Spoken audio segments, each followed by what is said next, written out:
Asa jemaah haji di tanah air untuk memenuhi rukun Islam kelima untuk beribadah haji di Tanah Suci pada tahun 1441 Hijriah harus tertunda akibat pandemi COVID-19.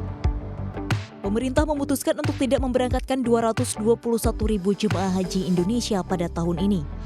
Aroma pembatalan pemberangkatan jemaah haji di tahun ini pun seakan sudah tercium sejak penangguhan umroh dilakukan Arab Saudi pada Februari lalu setelah kasus virus corona mulai bermunculan di negara itu. Dan Menteri Agama Fahrul Razi menyatakan keputusan ini sudah melalui kajian berbulan-bulan terutama saat pandemi COVID-19 terjadi. Pemerintah memutuskan untuk tidak memberangkatkan jemaah haji pada tahun 1441 Hijriah atau tahun 2020 ini. Sesuai amanat undang-undang, selain persyaratan kemampuan secara ekonomi dan fisik, kesehatan, keselamatan dan keamanan jemaah haji harus dijamin dan diutamakan sejak dari embarkasi atau debarkasi, dalam perjalanan dan juga saat di Arab Saudi. Walau pelonggaran lockdown sudah diterapkan Arab Saudi, namun jelas pemerintah Indonesia tak mau ambil risiko kesehatan warga negaranya karena pandemi COVID-19 masih menjadi momok ancaman kesehatan seluruh manusia di muka bumi ini.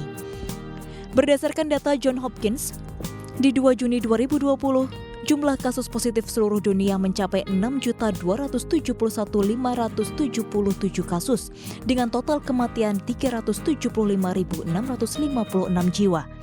Di Arab Saudi sendiri, terdapat 87.142 kasus positif COVID-19 dan 525 orang meninggal dunia akibat pandemi ini. Tak kalah banyaknya, ada 26.940 kasus positif corona di Indonesia dan 1.641 orang meninggal dunia. Pembatalan pemberangkatan jemaah Indonesia kali ini bukanlah yang pertama kali. Indonesia juga pernah melakukan hal serupa pada tahun 1946, 1947, dan 1948 karena adanya agresi Belanda. Pemerintah Arab Saudi pun pernah menutup penyelenggaraan haji pada tahun 1814 karena wabah taun. Lalu pada 1837 dan 1858 karena epidemi penyakit dan pada 1892 karena wabah kolera. Serta 1987 karena wabah meningitis.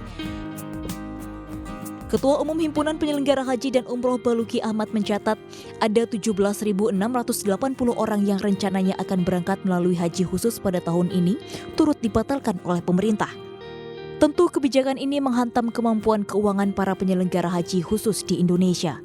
Baluki pun meminta agar pemerintah merumuskan stimulus atau paket kebijakan yang dapat melindungi sektor bisnis ini.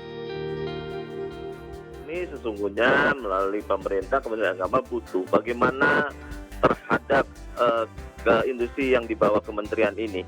Karena kementerian-kementerian lain mengambil relaksasi, mengambil hal-hal lain agar kita bisa masih eksis terhadap apa posisi kita, karyawan masih bisa, segala macam, keoperasional masih bisa. Tapi kalau tidak ada bagaimana pengayoman dari Kementerian Agama yang kita di bawah subsistemnya, ya kita nggak tahu mau apa jadinya. Pembatalan keberangkatan haji ini tentunya dapat menghantam ekonomi Arab Saudi. Bayangkan saja, pendapatan Arab berupa devisa dari sektor wisata religi pada 2018 mencapai lebih dari 50% dari total devisa dari sektor pariwisata secara keseluruhan. Nilai pendapatannya mencapai 12 miliar dolar AS.